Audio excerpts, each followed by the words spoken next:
These behaviors keep our whales active and engaged. SeaWorld's killer whales have inspired generations all over the world, and we're excited to share their story with you today. Killer whales are the ocean's top predator. They use cooperation and communication, not just size and strength, to take their place at the top of the ocean's food. At the bottom are small animals, like krill. At the top, the apex predator, the killer whale.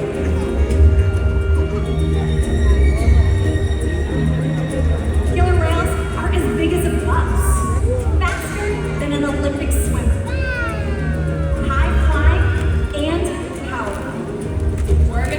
All of that and more.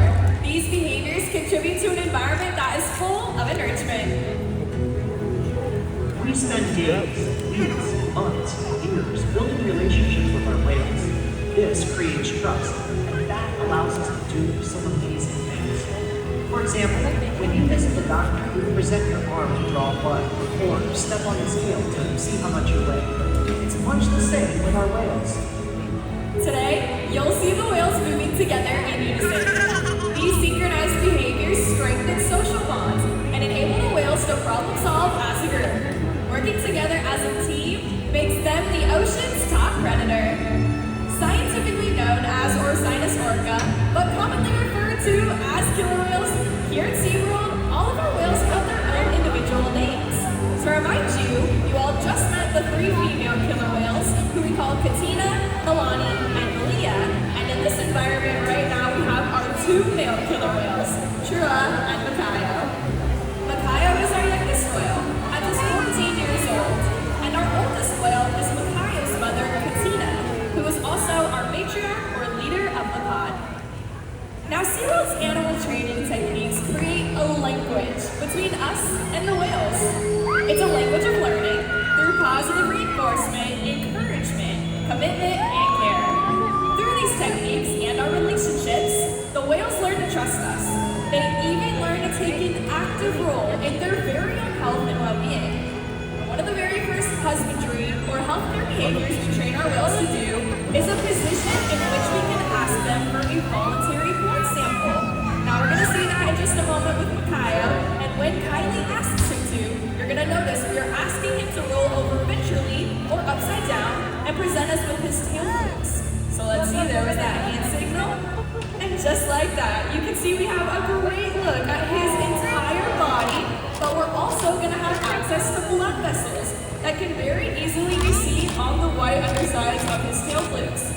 Our veterinarians will come in at least once a month to collect the blood sample, and the whales are trained to remain calm and relaxed throughout the entire thing. You may also notice us giving the whales rub-downs or massages, whether that's on their backs, their pectoral flippers, their bellies, or even those tail flukes. The whales have very sensitive skin, and this is just one way we can reinforce or reward them for remaining calm during a procedure just like that. It also allows us to strengthen our relationships with them. But blood samples are just one important diagnostic that we do. Another one is weighing our whales. In order to weigh a killer whale, we will ask them to slide their bodies up and out of the water onto a giant killer whale size scale. When Trua comes out of the water right here in the slideout area, you're going to notice that the portion of his body from his dorsal fin all the way down to his tail flukes is still in the water. That part of his body is called the peduncle. It is the powerhouse of the killer whale, and it allows them all the natural ability to swim, turn, exit, and re-enter the water. But in this scenario, if Trua slid out onto his scale, and that part of his body was still in the water, we're not getting an accurate weight on him. So we're able to solve that problem by asking him to lift his tail up and out of the water. Training this posture enables us to ensure accuracy, so we know that our younger whales are growing properly and our older whales are maintaining a healthy weight. And the care isn't just physical. Mental stimulation and play are vital. We surprise and engage with our whales at every opportunity. Play is how killer whales teach their young to hunt. For the adults, play is important too. Seeing teenagers enjoy having fun.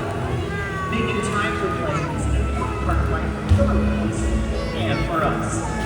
So we just learned that killer whales love to play, and they actually learn a lot by playing, and through mimicry and observational learning. So we're gonna put that to the test today with everybody over here on the left side of the stadium and our killer whale family. So all right, left side, everybody on your feet. We're all gonna play a game of killer whale follow the leader. You guys are the leaders, and Makaio is gonna be watching all of you. So on the count of 3, take both of your hands and wave them high above your head. Ready? 1, 2, 3, wave! He's watching. And look at that, he got it! Well done, everybody! You can go ahead and take a seat. As you can see, Makaio is paying very close attention to you all. Killer whales are very curious animals and will often spy hop or jump completely out of the water in order to get a better look at their environment. Makaio's going to demonstrate that for us over at stage with the behavior we call a bow. So when we see him, let's give him a great big cheer.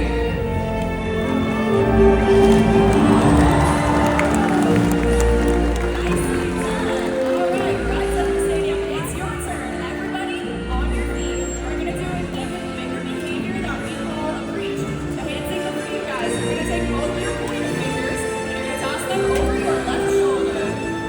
All right, we're going to wait until Trua's ready to go. So as you can see, he's going over to stage. He's probably going to get a couple of snacks first, and then we're going to do our big jump. All right, ready? Here's the hand signal. 1, 2, 3, go!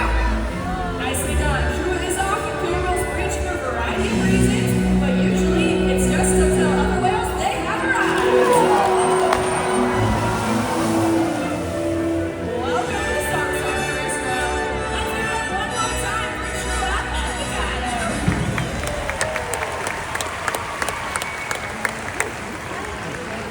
SeaWorld's research and observation of the killer whales in our care has shed light on many mysteries about these amazing animals. For example, we have learned that the gestation period of a pregnant killer whale is approximately 17 months. That's information that would be impossible to gain out in the ocean. Other information can only be obtained through field observation, and that's why SeaWorld partners with different research organizations, such as NOAA and the Norwegian Orca Survey, in order to advance global education. Killer whales are powerful animals. Perhaps the best expression of that power can be seen when they hunt. Killer whales stand apart. They have no natural predators, and just about any other ocean animal can be their dinner. Depending on where they live and their chosen prey, they've developed some epic hunting techniques. Off the coast of South America, killer whales will teach themselves, riding in on waves just long enough to catch prey. They'll also create waves that knock animals like penguins or seals from ice cliffs. Most importantly, they cooperate, communicate, and coordinate as a team. Here's footage of killer whales corralling a school of herring. A whale dips in and feeds, while the other whales keep the fish together with swipes of their tail flips. So killer whales create waves when they hunt, and they use their powerful tail flicks to stun their prey. You're about to see a demonstration of this. For our whales, it's a high-energy exercise session, but for all of you, it means it's time to get wet.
why they're the top predator in the ocean. That means killer whales are invincible, right? Wrong. Killer whales depend on a plentiful resource and a clean environment. They're completely dominant, yet completely dependent. When it comes down to it, killer whales are not the most powerful animal in the ocean.